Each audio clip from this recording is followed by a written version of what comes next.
जी सावल भाई, क्या हाल है? ठीक ठाक हैं? हाँ जी अच्छा ठीक है सावल आप। भाई, ये फ्रिज सी यार अपनी, ये देखो ये की ये हायर मसला की ਇਹਦੇ ਚ है। ਹੈਗਾ ਵੇ ਹਾਇਰ ਦੀ ਹੈਗੀ ਹੈ ਯਾਰ, ਮੀਡੀਅਮ ਸਾਈਜ਼ ਹੈਗਾ ਛੋਟਾ। तो बहुत प्रॉब्लम कर रही है कल दी ना, कूलिंग रिजवान शूलिंग भाई नहीं कर चेक रही। मैंने कर ली है। ठीक हाँ है जी। कि इसको क्या मसला आ रहा है, क्यों नहीं कूलिंग कर रही। सबसे पहली बात तो ये कि ये जो इसका रिलेबल लोड है, ये मुकम्मल जो है ये जल चुका है। ठीक है। अच्छा अच्छा और अच्छा। दूसरी बात ये कि जो गैस लीकेज है वो आपको फॉल्ट में दिखा देता हूँ। ये देखें, ये ऑयल है, सारा फिल्टर के अंदर से आ रहा है। जी जी ठीक बिल्कुल, है। हाँ जी। ये फिल्टर के अंदर से ऑयल लीक है। तो जैसे भी जो हमारे देखने वाले हाँ व्यूवर्स जी। हैं, आप अपने घर में भी ये फ्रिज ऐसे चेक कर सकते हैं। ये ऑयल वगैरह सबसे बड़ी निशानी है कि ऑयल लीक हो रहा होगा।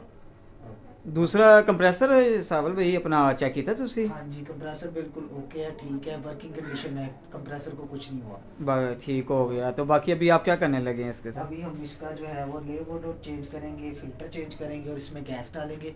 और ये जो है वो यूज़ करने के काबिल हो जाएगी। बिल्कुल ओके, 100% ओके हो हंड्रेड जाएगी परसेंट सावल ओके भाई। हो जाएगी, ओके हो चलो जाएगी। जी, थैंक यू सावल भाई, बहुत बहुत ओके। शुक्रिया।